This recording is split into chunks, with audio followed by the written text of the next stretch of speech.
Assalamualaikum warahmatullahi wabarakatuh. Pada kesempatan hari ini kita akan belajar tentang konsep mol. Mol adalah jumlah tertentu untuk menyatakan banyaknya suatu zat dalam ukuran mikroskopis. Satu mol menunjukkan banyaknya jumlah partikel yang terkandung dalam suatu zat yang jumlahnya sama dengan jumlah partikel dalam 12 gram atom C12, yaitu sebesar 6,02 kali 10 pangkat 23 partikel atau dikenal dengan bilangan Avogadro.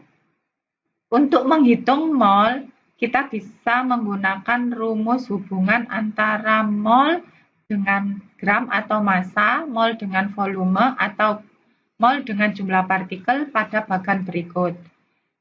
Untuk menghitung mol, jika diketahui massa atau gram, maka kita tinggal menghitung dengan membagi massa dengan massa molekul relatif atau MR.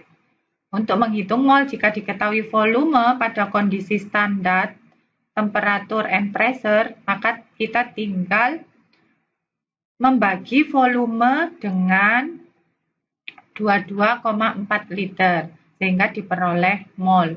Untuk menghitung mol, jika diketahui jumlah partikel, maka kita tinggal menghitung mol dengan cara jumlah partikel dibagi dengan 6,02 kali 10 pangkat 23, atau jumlah partikel dibagi dengan bilangan Avogadro. Kalau kita menghitung jumlah partikelnya, tinggal kita mengalihkan antara mol dengan 6,02 kali 10 pangkat min 23 atau dikalikan dengan bilangan Avogadro. Untuk menghitung mol, gampangnya kita bisa melihat bagan berikut. Sebagai contoh, pada latihan soal berikut, hubungan mol dengan jumlah partikel. Berapa jumlah mol dari 12 mol urea? Maka untuk menghitung molnya tinggal kita kalikan dengan bilangan Avogadro. Begitu juga untuk contoh soal yang kedua, untuk menghitung jumlah molnya, untuk menghitung jumlah mol dari 18,6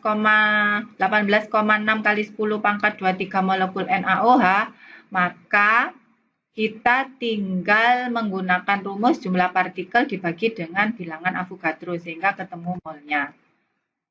Untuk hubungan mol dengan massa, yang pertama kita menghitung dulu massa molar dari suatu senyawa atau massa molekul relatif senyawa.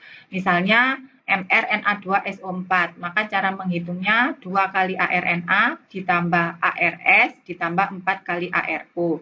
Kemudian kita masukkan bilangan AR-nya sehingga diperoleh 142 gram per mol.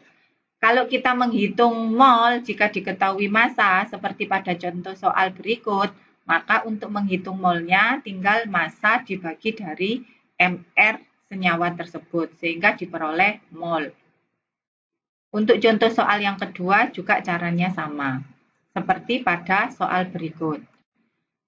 Selanjutnya, contoh soal hubungan mol dengan volume. Ini contoh soal jika kondisinya adalah standar, yaitu suhu 0 derajat Celcius, tekanan 1 atmosfer. Yang ditanyakan adalah berapa mol 4,48 liter gas hidrogen. Sehingga untuk menghitung molnya, kita tinggal membagi antara volume dengan 22,4 liter, sehingga diperoleh 0,2 mol.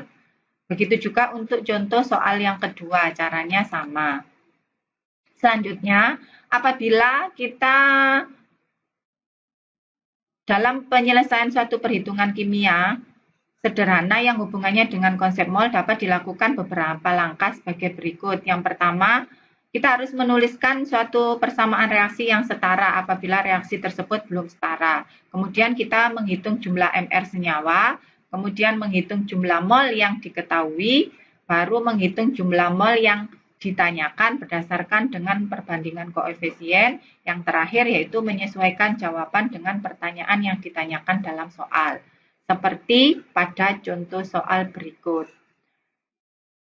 Dalam contoh soal ini sudah saya sertakan tahap-tahap atau langkah dalam menyelesaikan soal sehingga diperoleh jumlah partikel dari magnesium magnesium oksida yang ditanyakan dengan meliputi beberapa tahapan langkah, mulai dari langkah pertama yaitu menghitung massa molekul relatif dulu dari MgO, kemudian menuliskan persamaan reaksi yang setara, selanjutnya kita menghitung mol yang diperlukan, yang selanjutnya lagi kita menghitung mol MgO atau magnesium oksida yang dihasilkan, kemudian menghitung massa dari magnesium oksida yang dihasilkan, yang terakhir kita menghitung jumlah partikel dari magnesium oksida atau MgO yang dihasilkan.